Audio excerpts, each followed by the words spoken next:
అందరికీ నమస్తే అండి. 10th క్లాస్ హిందీ వ్యాకరణ సిరీస్‌లో భాగంగా 4th క్వెషన్ అయినటువంటి కారక్ అనే టాపిక్‌ని ఈరోజు మనం ఈ వీడియోలో డిస్కస్ చేద్దాం. దయచేసి వీడియోని స్కిప్ చేయకుండా చివరి వరకు చూడమని మీ అందరికీ రిక్వెస్ట్ చేస్తున్నాను. ముందుగా కారక్ యొక్క పరిభాష చూసుకున్నట్లయితే సంజ్ఞ या सर्वनाम సంజ్ఞ కానీ సర్వనామం కానీ जिस रूप से ఆ రెండిట్లో ఏ రూపంతోనైనా సరే వాక్యకే అన్య శబ్దంకే సాత్ ఆ వాక్యంలో ఉన్నటువంటి మిగతా శబ్దాలతో పాటుగా ఉస్కే సంబంధిక బోధ హోతా హై వాటి యొక్క సంబంధం అనేది తెలిపినట్లయితే ఉసే కారక్ కహతే హై వాటినే మనం కారక్ అంటాము. ఒక వాక్యంలో ఉన్నటువంటి సంజ్ఞ కానీ సర్వనామం కానీ అదే వాక్యంలో ఉన్నటువంటి మిగతా పదాలతో వాటి యొక్క సంబంధం అనేది తెలిపినట్లయితే వాటినే మనం कारक అంటాము. कारक के ప్రకారం చూసుకున్నట్లయితే హిందీ భాషలో మనకి 8 कारक होते हैं 8 कारक చిహ్నాలు అనేవి ఉన్నాయి. అవి ఏంటంటే कर्ता कारक, कर्मा कारक, करण कारक, संप्रदान कारक, अपादान कारक, संबंध कारक, अधिकरण कारक और సంబోధన్ కారక్. ఇలా ఈ విధంగా మనకి కారక్ చిహ్నాలు అనేవి 8 రకాలుగా ఉన్నాయి. అయితే అవి ఏంటనేవి ఒకసారి చూద్దాం. ఈ 8 రకాలైనటువంటి కారక్లన్నీ కూడా ఒక్కొక్కటి ఏ విధంగా ఉంటాయి, వాటి యొక్క నియమాలు ఏంటి, వాటిలో వచ్చేటువంటి విభక్తి ప్రత్యయాలు అనేవి ఏంటి, వాటిని ఎలా గుర్తించాలనేది ఇప్పుడు డిస్కస్ చేద్దాం. ముందుగా కర్తా కారక్ చూసుకున్నట్లయితే క్రియా కర్నే వాలేకు కర్తా కహతే హై.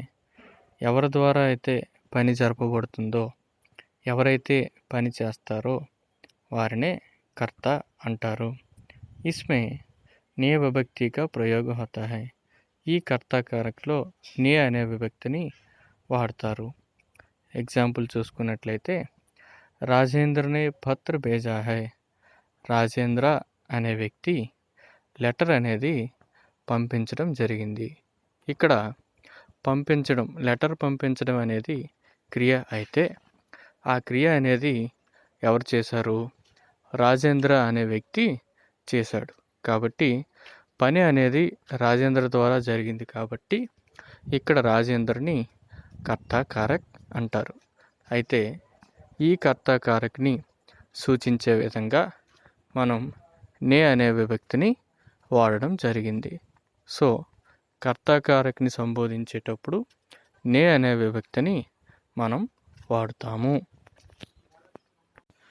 కర్మ కారక్ చూసుకున్నట్లయితే जिस पर क्रिया के व्यापार का प्रभाव पड़ता है उसे कर्म कारक कहते हैं. जिस पर ఎవరి మీద అయితే క్రియా కా వ్యాపార్ కా ప్రభావ పడతా హై, ఒక క్రియ యొక్క ప్రభావం అనేది ఎవరి మీద పడుతుందో వారిని మనం కర్మకారక్ అంటాము. ఇస్మే కో విభక్తి చిహ్న కా ప్రయోగం హోతా హై. ఈ కర్మకారక్లో కో అనే విభక్తి చిహ్నాన్ని మనం వాడతాము. ఉదాహరణ చూసుకున్నట్లయితే గోపాల్నే రాధాకో బులాయా హై. గోపాల్ అనే వ్యక్తి రాధా అనే వ్యక్తిని బులాయా హై పిలిపించను. ఇక్కడ పిలిపించడం అనేది ఒక క్రియ అయినట్లయితే దాన్ని చేసిన వారు గోపాల్ అనేవాళ్ళు కర్త అవుతారు. అయితే ఇక్కడ ఎవరిని పిలిపించారు? రాధను పిలిపించారు. సో ఈ పిలిపించడం అనే ఒక క్రియ అనేది ఎవరి మీద ప్రభావం చూపిస్తుంది? రాధ మీద ప్రభావం చూపిస్తుంది. కాబట్టి ఇక్కడ రాధ అనే అమ్మాయిని మనం కర్మ కింద తీసుకోవాలి. సో క్రియ యొక్క ప్రభావం అనేది ఎవరి మీద పడుతుందో వారిని మనం కర్మకారక్ అంటాము. కరణ్ కారక్ చూసుకున్నట్లయితే జిస్కే ద్వారా క్రియా హోతీ హై ఉసే కరణ్ కారక్ కహతే హై. దేని ద్వారా అయితే క్రియ అనేది జరపబడుతుందో దానినే మనం కరణ్ కారక్ అంటాం. అయితే ఈ కరణ్ కారక్లో సే, ద్వారా అనే 2 విభక్తి చిహ్నాలు అనేవి మనం వాడతాం. ఎగ్జాంపుల్ చూసుకున్నట్లయితే కలం సే పత్ర లిఖా హై, కలం సే పెన్నుతోనంట, పత్ర లిఖా హై లెటర్ అనేది రాశారు. ఇక్కడ లెటర్ రాయడం అనేది క్రియ అయినట్లయితే ఆ క్రియ అనేది దేని ద్వారా జరిగింది? కలంసే పెన్ను ద్వారా జరిగింది. కాబట్టి ఇక్కడ మనం కలం అనేదాన్ని కరణ్ కారక్ కింద తీసుకోవాలి. సే అనేదాన్ని ఈ కరణ్ కారక్ యొక్క విభక్తి చిహ్నం కింద తీసుకోవాలి. సో ఈ విధంగా దేని ద్వారా అయితే పని జరపబడుతుందో అటువంటి వాక్యాలను సూచించేటప్పుడు మనం సే లేదా ద్వారా అనే కారక చిహ్నాలు అనేవి మనం ఉపయోగిస్తాము. సంప్రదాన్ కారక్ చూసుకున్నట్లయితే జిస్కే లియే క్రియ కీ జాతి హై, దేనికోసమైతే పని అనేది జరపబడుతుందో అథవా లేదా జిసే కోయి వస్తు దీ జాతి హై, ఎవరికైనా సరే ఒక వస్తువు అనేది ఇచ్చినట్లయితే వహా సంప్రదాన్ కారక్ వతా హై, అక్కడ సంప్రదాన్ కారక్ అనేది వస్తుంది. అయితే ఈ కారక్లో కేలియే ఔర్ కో అనే విభక్తి చిహ్నాలు అనేవి వాడడం జరుగుతుంది. ఎగ్జాంపుల్ చూసుకున్నట్లయితే రాజు జానుకు పుస్తక్ దేతా హై, ఈ రాజు అనే అబ్బాయి జానుకు పుస్తక్ దేతా హై, జాను అనే అమ్మాయికి పుస్తకం అనేది ఇచ్చాడు. అయితే ఇక్కడ పని అనేది జాను కొరకు జరపబడింది లేదా పుస్తకం అనేది రాజ్ ద్వారా జానుకి ఇవ్వడం జరిగింది. సో ఇక్కడ ఒక వస్తువు అనేది ఇవ్వడం జరిగింది, అలాగే జాను కొరకు పని అనేది చేయడం జరిగింది. కాబట్టి ఈ 2 సందర్భాల్లో సంప్రదాన కారక్ అనేది మనం వాడతాం. అపాదాన్ కారక్ చూసుకున్నట్లయితే జహా ఏక్ సంజ్ఞా కా दूसरी संज्ञा से अलग होना सूचित होता है वहाँ అపాదాన్ కారక్ होता है.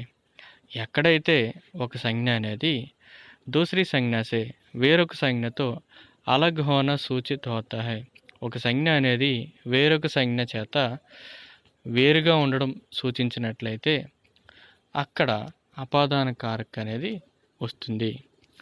దీని యొక్క విభక్తి చిహ్నం అనేది సే అనేది వాడడం జరుగుతుంది. అయితే ఒక సంజ్ఞ అనేది వేరొక సంజ్ఞని వేరు చేసి చూపించాలి. అది ఎలాగో చూద్దాం. ఎగ్జాంపుల్గా పేడ్ సే పత్తే గిరే, పేడ్ సే ఒక వృక్షం నుంచి చెట్టు నుంచి పత్తే గిరే ఆకులు అనేవి రాలి పడ్డాయి.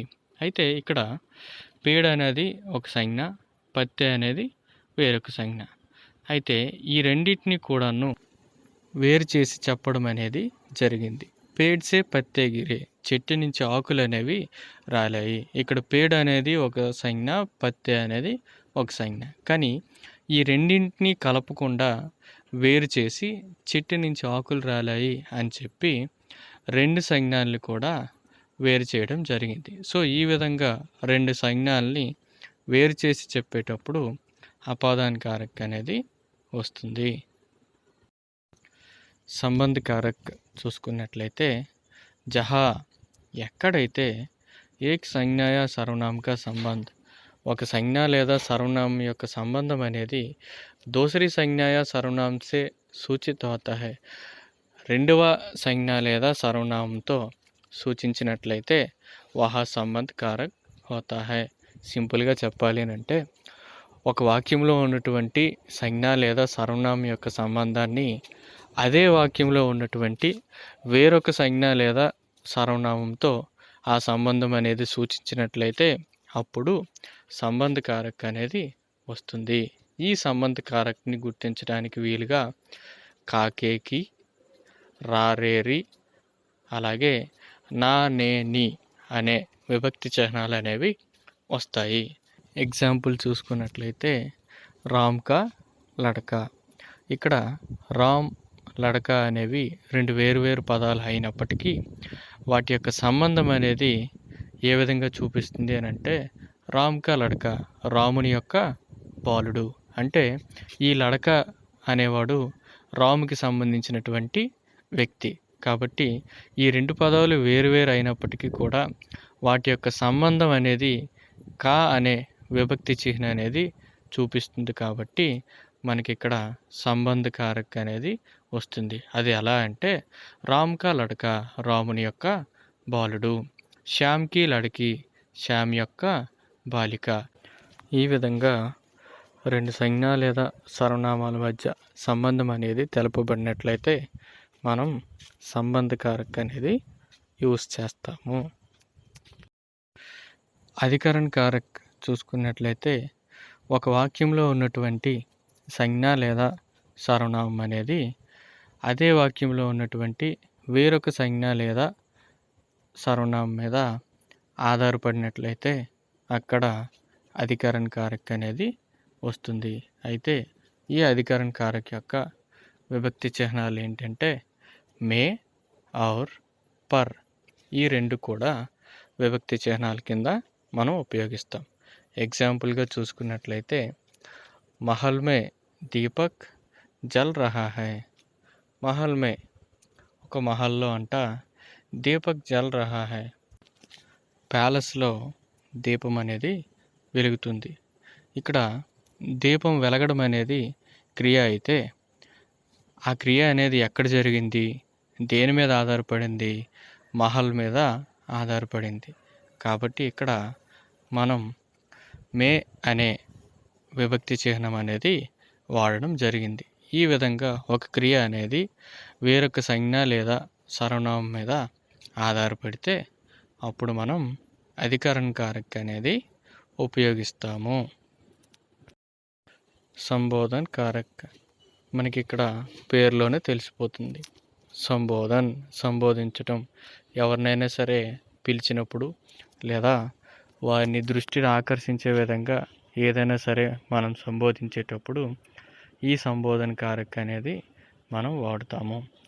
అయితే ఈ సంబోధన కారక్లో హే, అరే, అజీ అనేటువంటి విభక్తి చిహ్నాలు అనేవి వస్తాయి. ఎగ్జాంపుల్గా చూసుకున్నట్లయితే హే ఈశ్వర్ కృపా కరో, ఓ దేవుడా నా మీద కృప చూపించు.